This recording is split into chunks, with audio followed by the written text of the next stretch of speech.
we're back for another exciting episode of Splatoon 3 gameplay.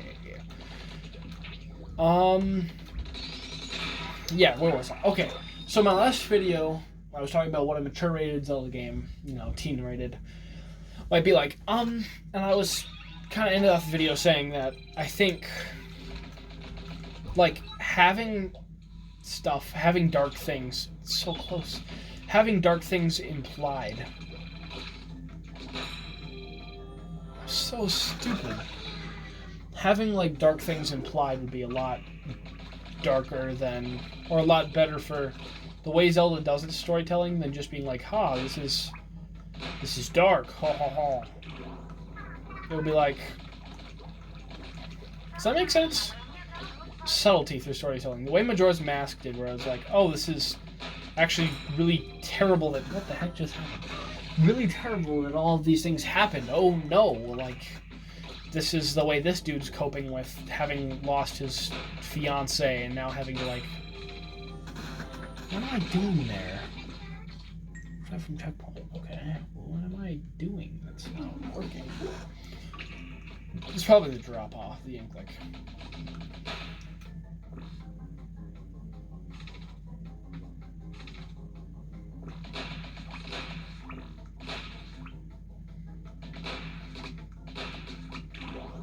Oh. Well, that was some pretty good fake out. Anyway. Mature our teen-rated Zelda game could be very dark through its subtle storytelling, I believe. Things like,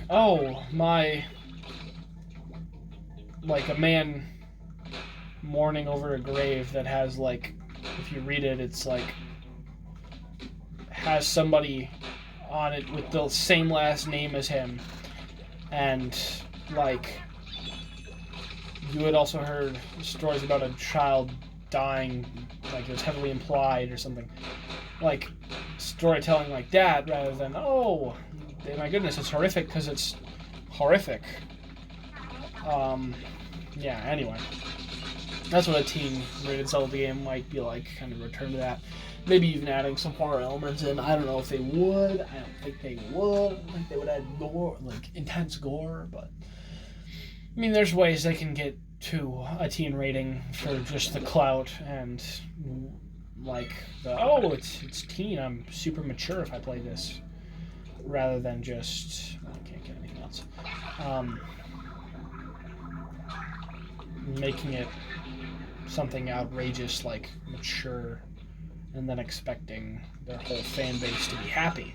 So they're not going to be happy if you make it mature. People are going to be like, for the first maybe few months, and be like, oh, that's cool, and then eventually they're going to be like, oh, but my kids can't play this, and, like, parents will be like, oh, no, a good percent, maybe not even half, but a good percent of the people who play our games are now not playing because we put in content that's over their heads, or the parents won't care, and they'll be like, oh, it's Zelda, this is fine, and the kids will be exposed to, like, nasty stuff.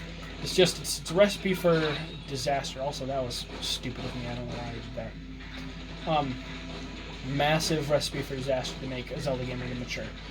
However, Metroid Prime 4 being rated mature, I can see that. Some of the things in Metroid Prime were things that are very mature, and I think it might even do better with a taste of that, like, kind of that taste of mature elements, like maybe more gore and violence and the like, and maybe even, I don't know about swearing, so I feel like it's a bit of a, I mean, maybe, but like darker thematic elements, like just intense stuff. Is that, yeah, it's all there, okay. Oh gosh, that did not, was I not supposed to, I was supposed to go down. Okay. I see now. I do be seeing. Wait a minute. What? Wait a minute. No, what am I doing? Okay. Well, I came up here. Oh, I'm not supposed to go down. Yeah. Yeah, I think Metroid is definitely something that could benefit from a mature rating more than a Zelda game. Let me know what you think in the comments of whether you like the next Metroid game to be rated mature. Next Metroid game being Metroid Prime 4, unless it comes out after Metroid Prime 5, which is a likely possibility at this point. Another thing I wanted to talk about was how people are saying, like, oh, wait, was I not supposed to do all of that?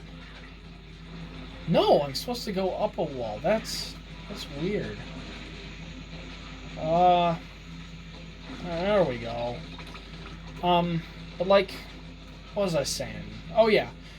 Some people are saying, well, it's been in develop. I know it's been in development for this long. I know that Retro Studios is amazing and all that, and Metroid Prime is a recipe for success. But like, oh no, we look at Scarlet and Violet. The graphics are that was stupid of me. The graphics are terrible.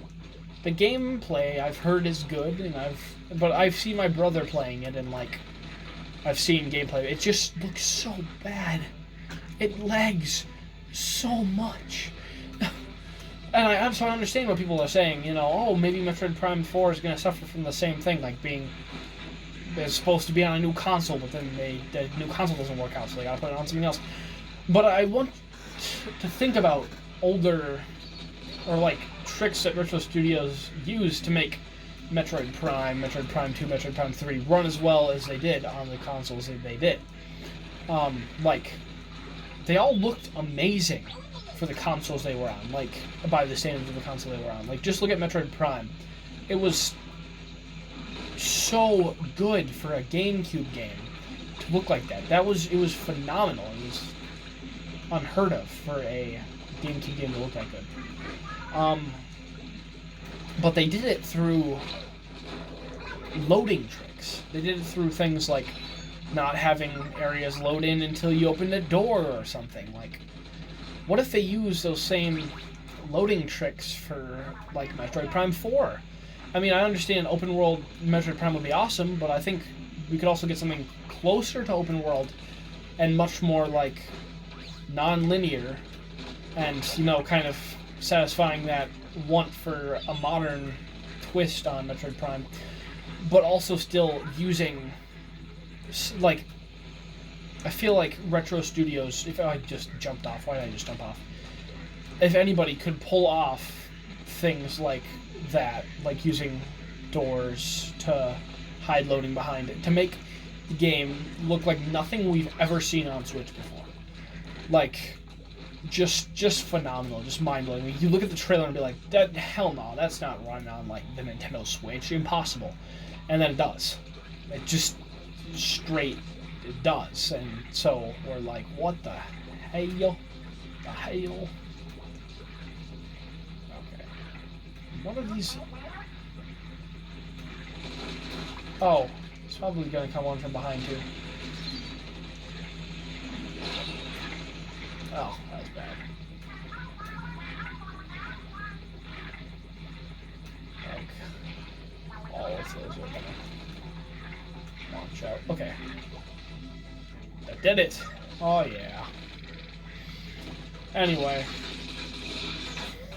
I think Metroid Prime 4 can look stunning on Switch. I think it will look stunning. I don't think there's any reason to worry about what's happening on the development of Metroid Prime 4. I think it's going to be phenomenal, and I will drop this playthrough like a hot potato. I will drop it like it's hot if Metroid Prime 4, when Metroid Prime 4 comes out, if I don't have it finished by then, which would be hope I do get it finished by then. I'm trying to cram as much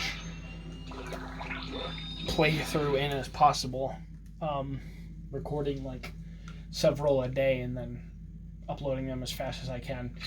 My upload speed is better than the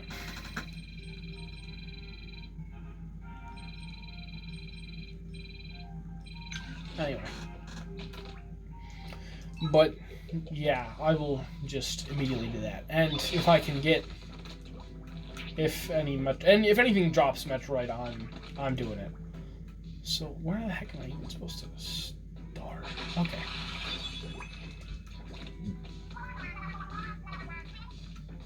Oh, right. Okay, this is going to take a little bit, but...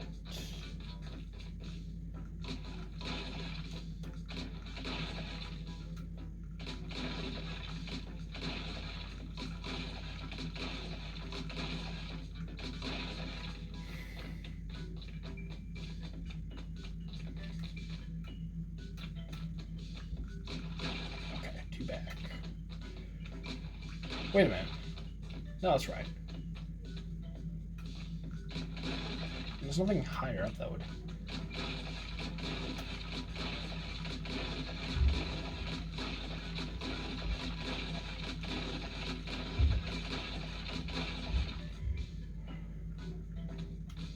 It's gonna be the tough part.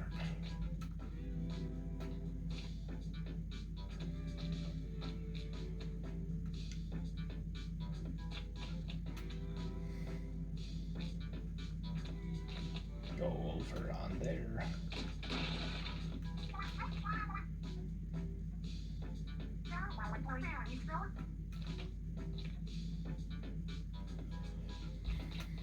Oh, I don't plan on doing that.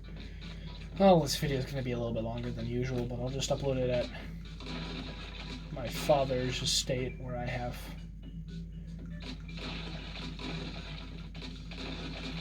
twice the Wi-Fi capacity. No, that doesn't look right. Okay, I go...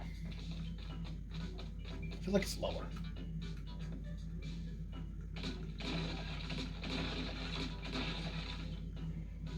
Okay. Yeah, I see it coming together now. Which means...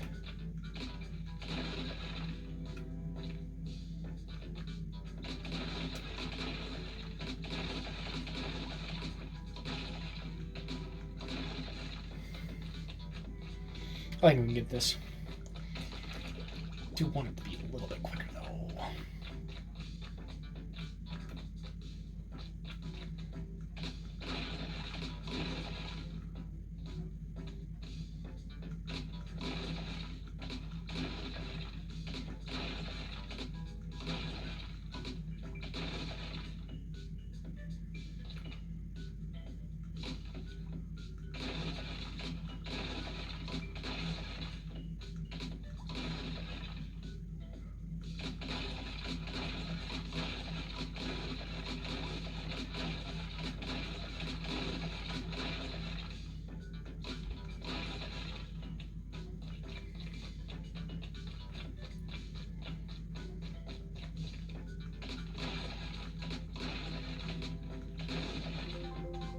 Perfect.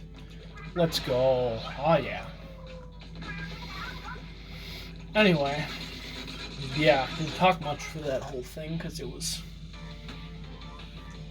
I was very hyper focused on it. Amusing but muse. Yeah, so thank you for watching. We'll continue in the next episode, so stay tuned. As always, guys, please leave a like and subscribe and turn on your bell notifications to see all the latest videos on my channel.